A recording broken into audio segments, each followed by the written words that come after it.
Spider-Man fans, what the heck is going on here? I know I'm not the only one right now that is both very excited, but also extremely confused. What I'm going to be talking about here, guys, is Marvel just had its Comic-Con panel talking about its upcoming animated projects. These shows will be coming to Disney Plus, a lot of exciting things, but the main thing I'm going to be focusing on here is Spider-Man Freshman Year. This was a show that we got announced a while back that was confirmed to be the prequel series for Tom Holland's Spider-Man, and after everything they revealed with all these first looks, there is no way in hell this is canon to Tom Holland's Spider-Man. So I'm gonna really need your guys' thoughts and theories on this, not only on Spider-Man Freshman Year, but on all these other shows. Which ones will you actually be watching? Which ones do you not care about? What are your theories and thoughts on what is going on with Spider-Man Freshman Year? Can you make it make sense? Is it actually part of the MCU? And if it turns out that it's not canon or related to Tom Holland at all, are you excited for it? Alright, so just going through some of the things they announced before we get to the Spider-Man Freshman Year stuff is, yes, they confirmed Season 2 of What If will be coming in 2023. Some of the episodes they confirmed you can expect to see is, one, a story involving Hela. We'll have an episode with Odin versus the Mandarin. Captain Carter meeting the Winter Soldier. Also, fun fact, they confirmed the Captain Carter we saw in What If is not the same Captain Carter that showed up in Doctor Strange 2 Multiverse of Madness. So let that kind of confuse you, but then again, variants in multiverse, there are tons of similar characters all over. Also, an episode with Tony on Sakaar with Valkyrie and the Hulk. Pretty exciting for fans of What If. I'm still kind of on the show. They did also confirm we'd get a season 3, so if you're a really big fan of What If, there's more coming. Then moving over to Marvel Zombies, something I'm really looking forward to and hoping it turns out good.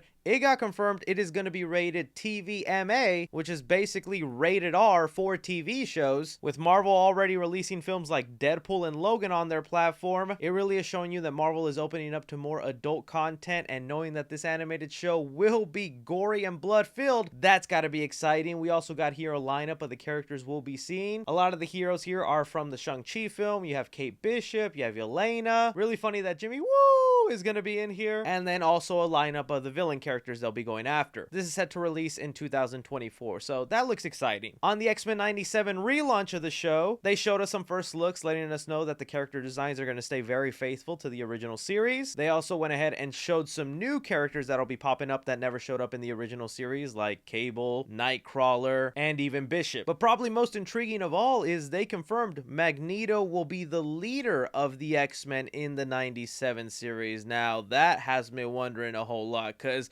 was technically the Patrick Stewart we saw in Doctor Strange 2 the X-Men from this universe? But it could be a Captain Carter situation where they could look very alike, but they're still variants. But that's a nice little twist that Magneto will kind of be the leader. Makes me wonder what happened to Professor X, though. That show will be coming fall of 2023. So cool, that's fun and exciting, but the real thing I wanted to hear about as a Spider-Man fan is Spider-Man Freshman Year. I want to know what Tom Holland's origin story is like, how they can fit that into the MCU, if it'll add anything to his character.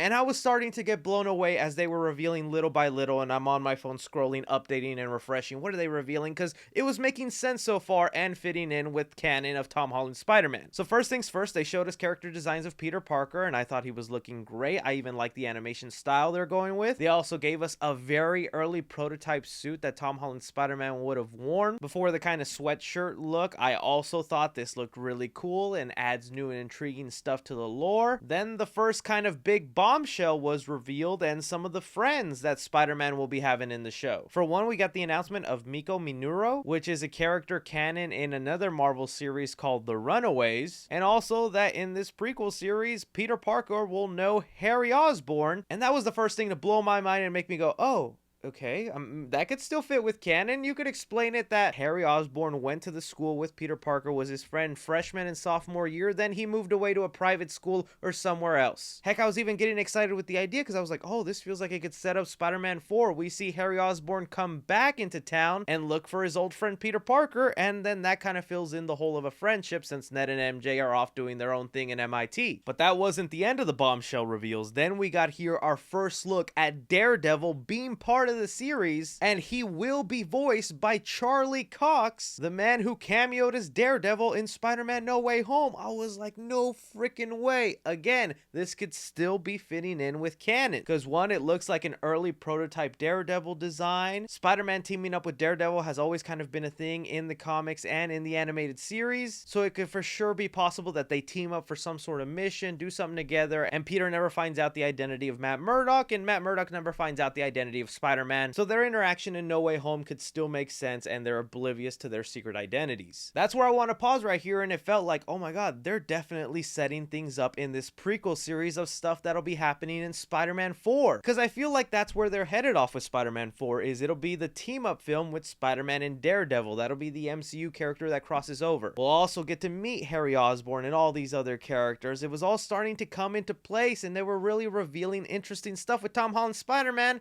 and then the next things they revealed, I was like, okay, yeah, this doesn't make sense anymore. Because then we gotta look at the upcoming villain lineup, and it's like, how? You will have here Dr. Otto Octavius, front and center, Dr. Octopus in his classic attire, I might add. I love that they did that. But you also have Scorpion off to the side, and that just does not make sense at all. Because Scorpion was not made Scorpion until the end of Spider-Man Homecoming, so there's really no explanation how Matt Gargan can be showing up in the prequel series fight Spider-Man, and also if Spider-Man fought or met Dr. Octopus, he wouldn't be that surprised when he meets him in No Way Home. Throughout this video, it's gonna sound like I'm complaining a lot, but don't get me wrong, it's awesome that we're getting a Spider-Man series that features Dr. Octopus, Scorpion, the Rhino, other lesser-known Spider-Man villains like Pyromaniac or Speed Demon, Tarantula. I'm all up for it, but it's not making sense right now. Then the next reveal we got kind of made it clear, oh, so it looks like this is in an alternate universe and no longer canon in the MCU, because they revealed to us Norman Osborn is going to be part of the show, and this is one of the stills from the actual show that is basically replicating the scene with Tony Stark meeting Peter Parker for the first time, kind of setting up this situation that what if Norman Osborn was Peter's mentor first before Tony Stark. And it's just got me so baffled and confused, because after that panel was done, I received an email from Disney that was a press release letting us know about their panel and everything, and in the description of the email and synopsis for Spider-Man Freshman Year, they literally say here, Spider-Man Freshman Year is an animated series that follows Peter Parker on his way to becoming Spider-Man in the MCU, with a journey unlike we've ever seen and a style that celebrates the character's early comic book roots. So if Marvel right now is still emphasizing, no, this is still canon in the MCU and that's Tom Holland's Spider-Man, what was up with Spider-Man No Way Home and Norman Osborn saying Oscorp doesn't exist? And wouldn't have Tom Holland's Spider-Man recognized the name Norman Osborn, or just Osborn alone, if his best friend is Harry Osborn in school? This is where it starts to really bring up some confusing things in the MCU, and I hope they kind of clarify it. What is the MCU? Because one could argue MCU is just what happens in Earth 616, or what they're calling it right now, where that's our main timeline, our main characters, our main heroes that we're following. But then, like in Doctor Strange 2, when Stephen Strange travels to another Earth with a whole different group of Avengers, those are technically MCU characters. It's just a different Earth, a different multiverse. So is that what they mean by this is MCU? It's another Earth, it's another multiverse, but it's set within the rules of the MCU? Am I making sense here? I know that's confusing. That's where this description could make sense and also not really be canon with the MCU. Is it's taking inspiration and mimicking things that happen with MCU Spider-Man, but is really an alternate world. It just kind of begs the question then, what happened? I mean, you made it very clear this was supposed to be Tom Holland's Spider-Man.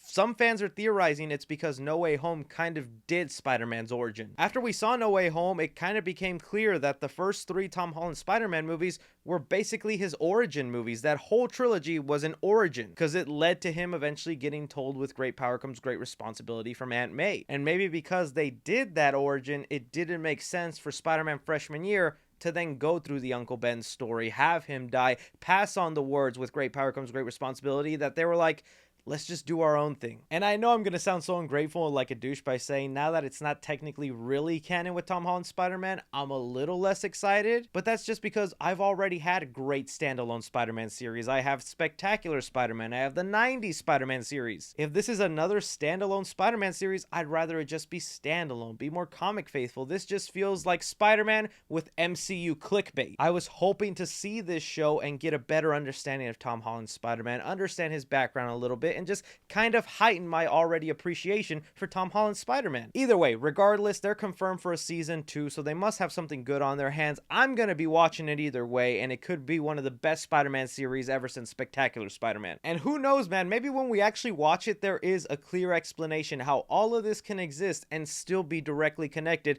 to Tom Holland's Spider-Man, which then means we're getting a black Norman Osborn, a black Harry Osborn, and that could already kind of narrow our decision down a little bit to what actors could be it. Because I mean, if this is what Harry Osborn looks like in the MCU and what Norman Osborn looks like in the MCU, start taking your picks on actors that look like this that can fit in the MCU. Call me crazy, I know we want Giancarlo Esposito to be Professor X, but now he could be Norman Osborn and he'd be great. John Boyega as Harry Osborn? I see it. But this is where I throw it off to you, the Spider-Man fans. Where do you make sense with all this? Are you still excited for this show? In your own head canon, are you keeping it as canon or are you not? Really would love to hear from all you guys down below. Don't be forgetting to hit that like button, subscribe if you haven't already, follow me on Twitter at 3C Films or on TikTok at 3C Films. But as always, I'm Chris. Take care.